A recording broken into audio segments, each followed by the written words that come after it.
don't watch the noise in the market, I watch the results that we produce.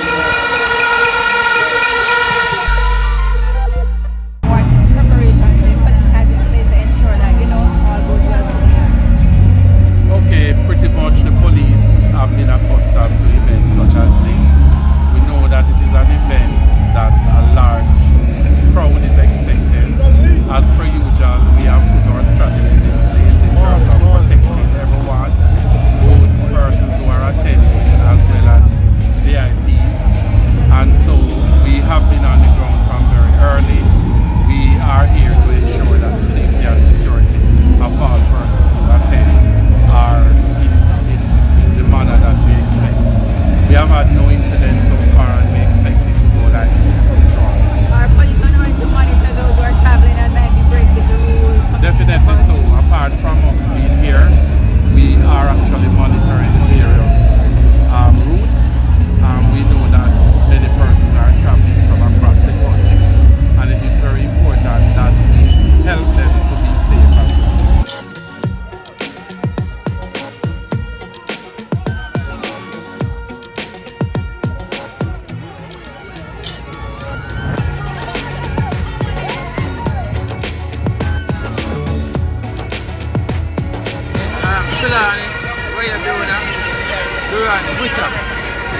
And do you think the Prime Minister is going to announce the local government elections today at the conference? Yeah, man, I don't want to get it done. So you do already. Yeah, man.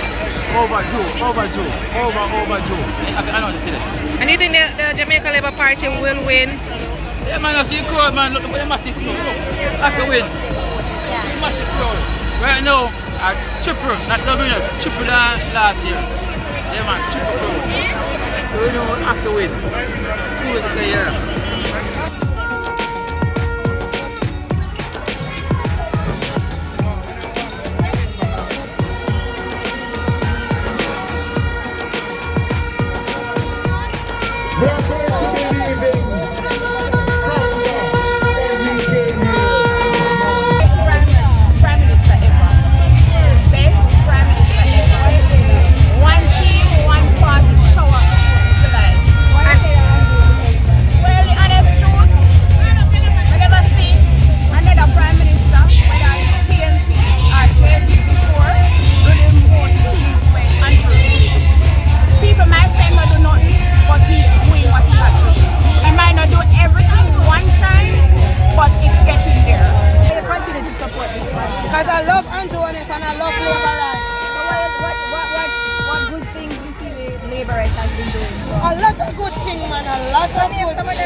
The same one thing here, a good message for all the way on the Sunday. So more some good message, man. And that's what I expect for them, man. So I live right.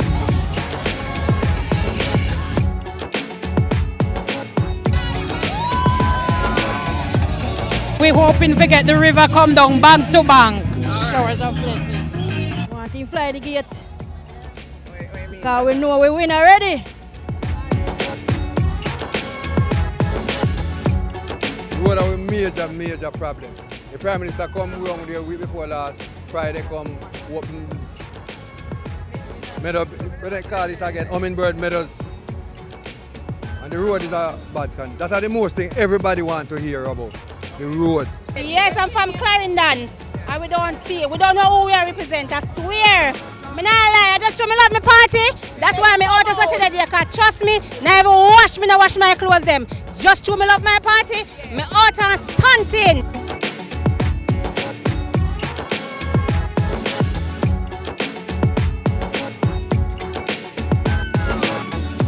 Crime are going to go down for 2024.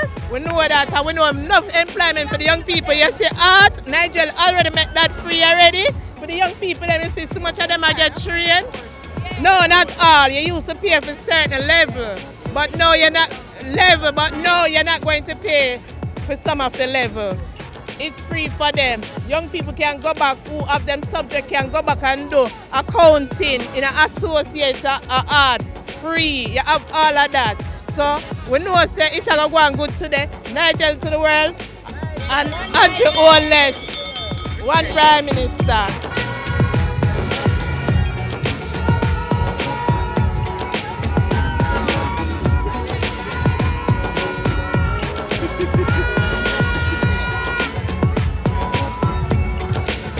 The message for the party leader is that we accept this fact that Jamaica is stronger under the Jamaica Labour Party. We have done so much in a short space of time, and we are saying to Jamaica that we are going to be taking that prosperity message to Portmore. Indeed, Portmore is going to be stronger under the Jamaica Labour Party. We are on a mission of transformation. We are taking it, and we are going to endeavour to give to the people the type of representation that they truly deserve.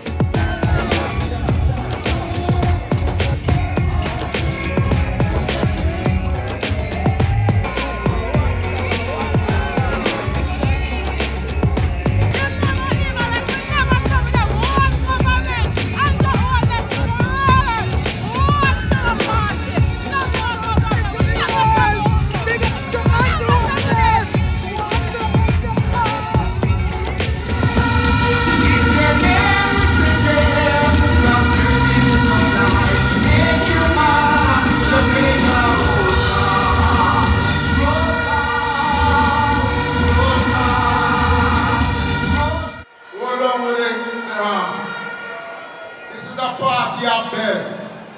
I'd rather hear more bells ringing than the horns blowing. For the human rights, today is an important day for the Jamaica Labour Party. When we leave the national arena today, we are going to be leaving stronger than we came here this morning. And whatever we do after today speaks to the greatness of the Jamaica Labour Party.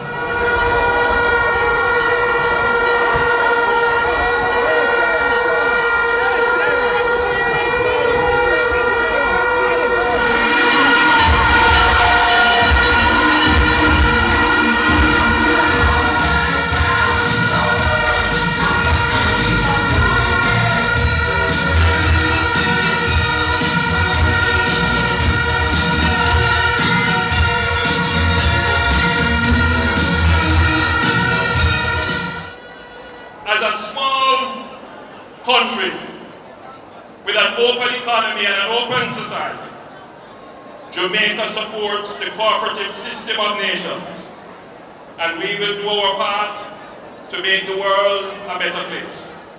Whether it is support for disaster recovery of our neighbors, as we did in Dominica and the Bahamas, or in supporting peace building in Haiti, Jamaica is doing its part.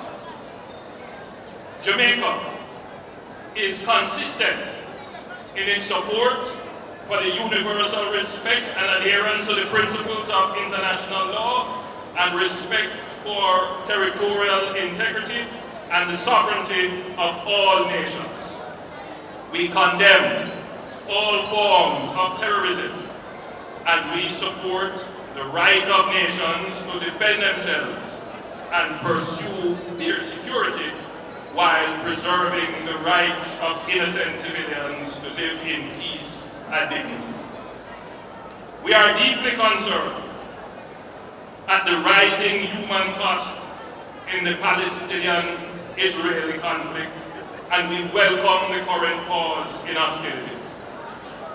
We urge all parties to seek a permanent solution, and we remain convinced that this can only be achieved by a negotiated two-state solution enabling the Palestinians and Israelis to live securely in peace and dignity.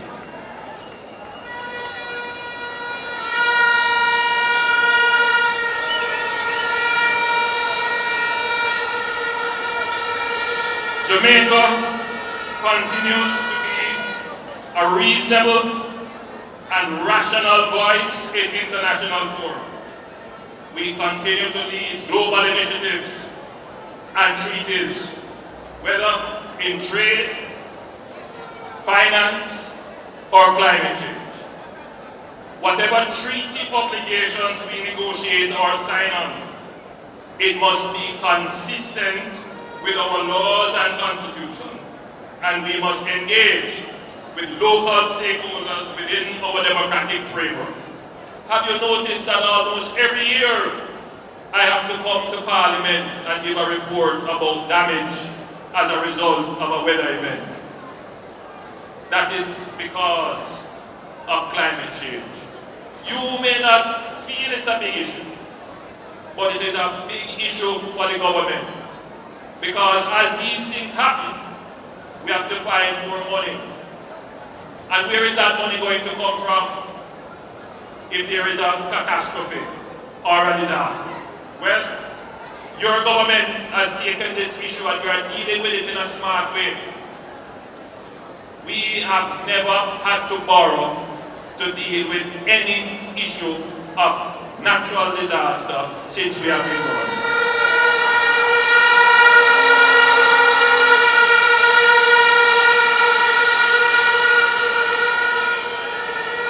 We are the first country in the region to take out a catastrophe bond. It's almost like an insurance policy, that if a real serious disaster happens, we can pull on that money. I want to say a collective thank God that we have been spared the worst in any of the disasters that have happened.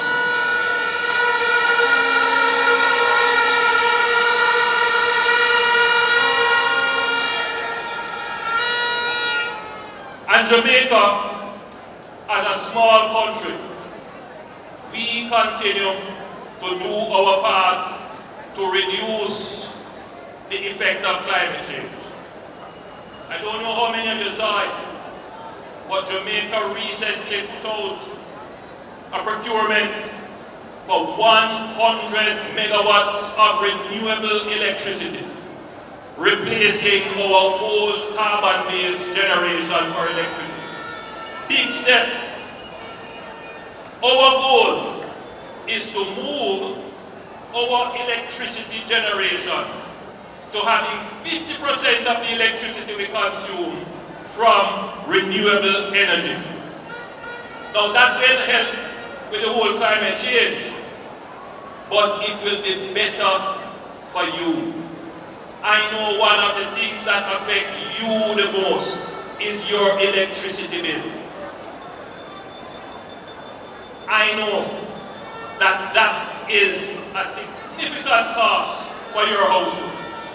If we can reduce or make stable your electricity bill, your quality of life will improve. One of the ways to do that is to be less dependent on oil. If you have a war in the Middle East, what happens? The price of oil go up and who have to pay for it? You. But if you're generating electricity from your own solar and your own wind and your own hydro, then we can mitigate those costs of energy. Education reform, my pet subject.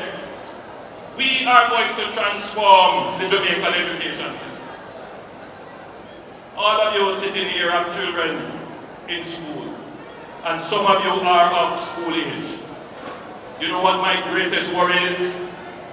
My greatest worry is that our education system is not producing enough of the human resources we need to support the development of the country. That's my greatest worry. And we are seeing it happening now. As the economy is growing, it is growing past the labor force that we have.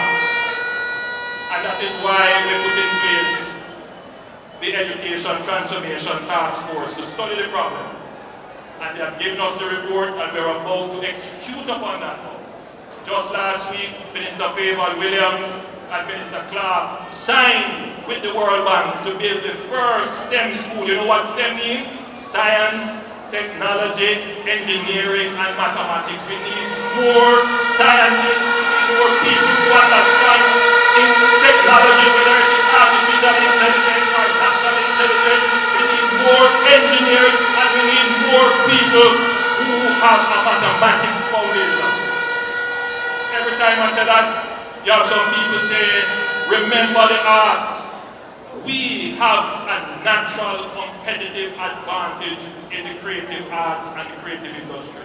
We haven't utilized it enough, we haven't formalized it, and so it's not just a STEM school we're going to be building, we're going to be building what we call a STEAM institution.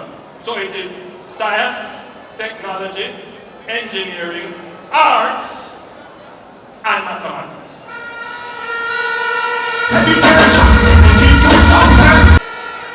No matter how much house I hand over, no matter how much groundbreaking I go, people still say, boy, I can't get no house. And it is true. It is so true. In the existence of the NHD, over 45 years now, they have built about, I don't think they built 120,000 houses. The deficit that we estimate from the last census, 11 or so years ago, is that we need about 150,000 housing units. You know what that is for? The people who are going to capture land and squat. We need to find a house for them to buy, affordable. The people who graduate from university and they get a good job and like how the pay gone up now, all of them are looking to buy a little house, a little apartment. They want for them house. All the professional and middle class, they are looking for a house as well. The market is generally serving those, but they still need more. We haven't started to build enough houses. But because we have it on our policy agenda, we have committed to build 70,000 new houses, and that is already underway in various areas.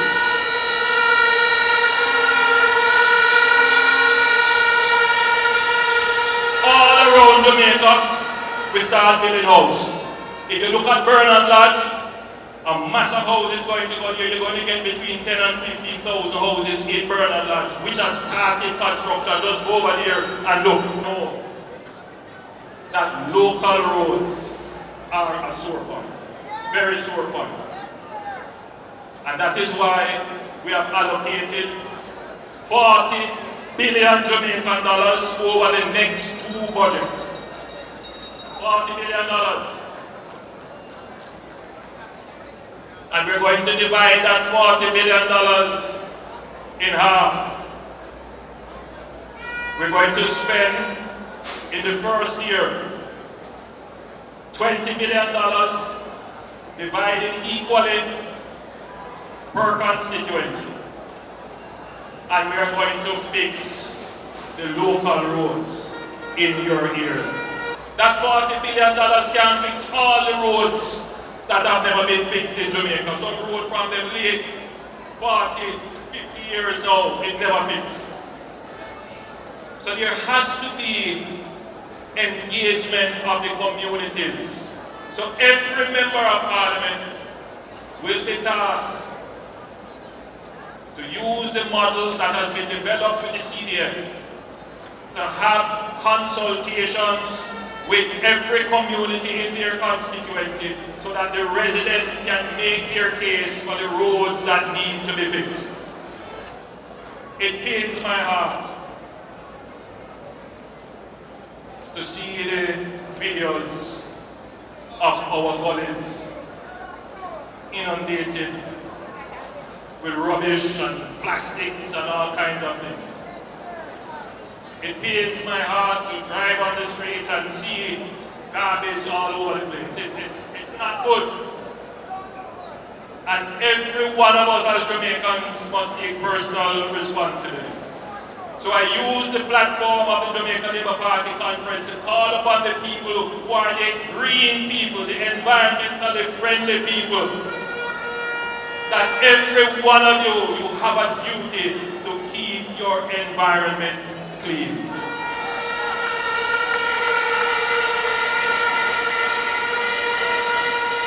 I call upon all Jamaicans to have that sense of pride about your front yard, your gate, your street, your community.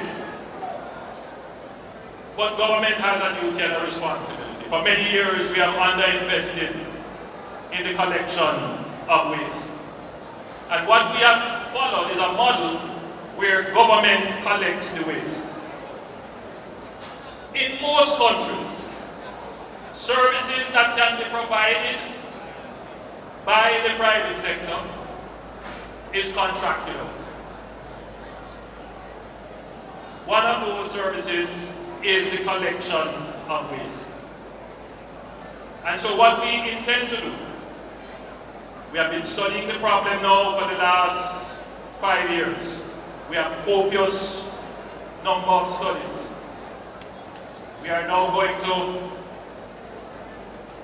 privatize the collection of waste in Jamaica.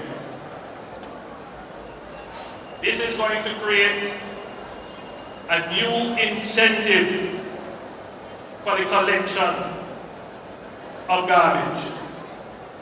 It is going to bring new investments into garbage compactors, and it is going to bring new management to the process of garbage collection. The role of the NSWMA will then move from that of a service provider to being that of a regulator. So what they will do is to ensure service quality is delivered from the private garbage collector. It is the same model that we have used with the Port of Kingston. We had the Port of Kingston for many years. We never had the money to expand it. We divested it to private operators. They put up the money, and now the Port of Kingston is expanding rapidly. The same thing will happen with our garbage collection. Jamaica is not a country at war, but our homicide rate, our death due to violence, equates countries that are at war. What it means is that Jamaica is in conflict. And who are we in conflict with? We are in conflict with ourselves. We are in conflict with our neighbor, our family, our intimate partner, our employers and workers. We are in conflict with our teachers and students. And we are in conflict, citizen and state. Everybody must start to think about this. We cannot continue to be a society in conflict with ourselves. If it is one thing, therefore, that this administration must do, starting in this term and for the next term, is to put measures in place to deal with the unabated violence that is like a disease, like an epidemic in our society. So we have commissioned a study on it, which we should get by the end of this year. And when that study comes in, we are going to reorganize the government to create and bring all the agencies that deal with families, communities, social development, parenting. We're going to bring all of them together under one ministry. I'm thinking of calling it the Ministry of Peace and Human Development, but maybe that won't be the name. But we need a ministry that is focused on reducing the level of violence in our society. Violence is at an intolerable level, and it is changing the character and nature of the Jamaican people. God bless you. I love you all.